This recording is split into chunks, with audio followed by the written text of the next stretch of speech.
بسم الله الرحمن الرحيم.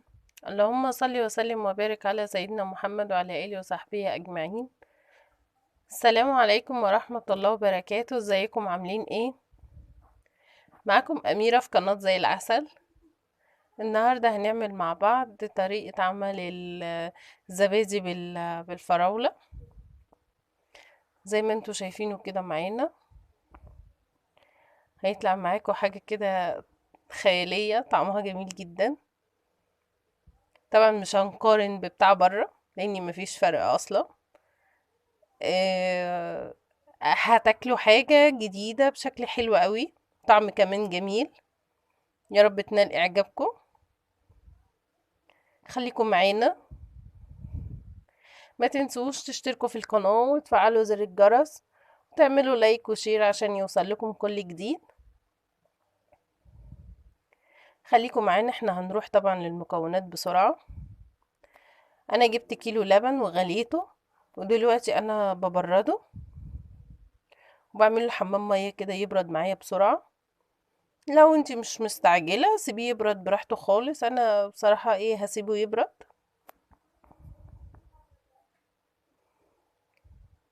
هنحط معانا كيلو لبن، انا سبته بارد عشان يعمل وش واخده. ومعانا كوباية زبادي، اي نوع، ممكن الزبادي ده وممكن الزبادي اللي هو بتاع الفراولة بتاع الشركات. ومعانا كمان معلقة جيلي فراولة، او انا حاطة معلقتين جيلي، لو حابين تزودوا براحتكم. ومعلقة سكر واحدة عشان هو هيبقى مسكر معانا. انا حطيت كوباية الزبادي في الخلاط، وهنزل عليه بمعلقتين جيلي الفراولة زي ما قلت، ومعلقة سكر واحدة عشان انا مش عايزاه مسكر. طبعا السكر ده على حسب الرغبة. هناخد الوش بتاع اللبن اللي هي القشطة، هنحطها على الزبادي علشان يبقى معانا كده مكثف وطعمه حلو. القشطة طبعا بتعمل طعم حلو قوي جدا للزبادي. وهناخد كوباية لبن هنضيفها على المكونات. انا خدت كوباية لبن، هروح اضربهم في الخلاط. هما اتضربوا معانا كده. المفروض ان انا هكمل عليهم ببقية اللبن و... وهروح بقى اضربهم كلهم في الخلاط تاني. لو انتوا حابين تغمقوا اللون ممكن تزودوا معلقة جيلي كمان، او معلقتين مربى فراولة من اللي انتوا شايفينها معانا دي. انا دلوقتي معايا مربى الفراولة اللي كنت عاملاها في الفيديو اللي قبل ده. هحط معلقة كبيرة في كل بولة قبل ما انزل عليها بالخليط بتاع الزبادي.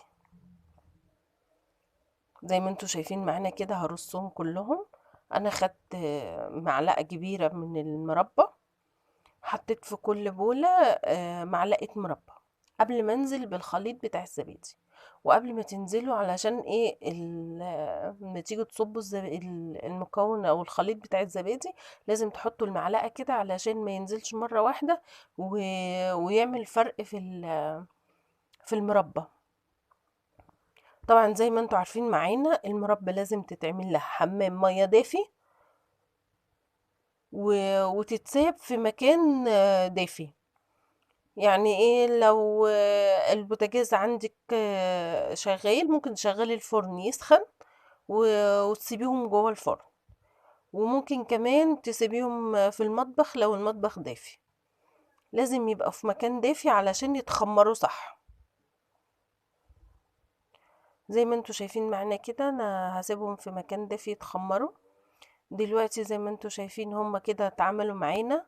هسيبهم في التلاجة ساعتين او 3 علشان يجمد كويس معايا، وبعد كده هقدمه معاكم.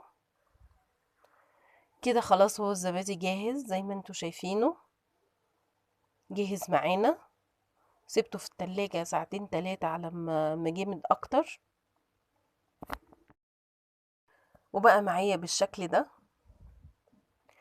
هتاكلوا حاجة كده زي ما بيقولوا فاخر من الاخر. زبادي تحفة. طبعا بقطع الفراولة زي ما بيقولوا. آه، ان شاء الله ينال اعجابكم وما تبطلوش تعملوه في البيت.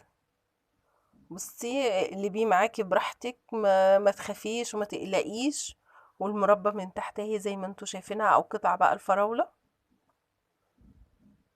ان شاء الله ينال اعجابكم، وبألف هنا وشفا. ما تنسوش تشتركوا في القناة وتفعلوا زر الجرس وتعملوا لايك وشير عشان يوصل لكم كل جديد. واقول لكم السلام عليكم ورحمة الله وبركاته.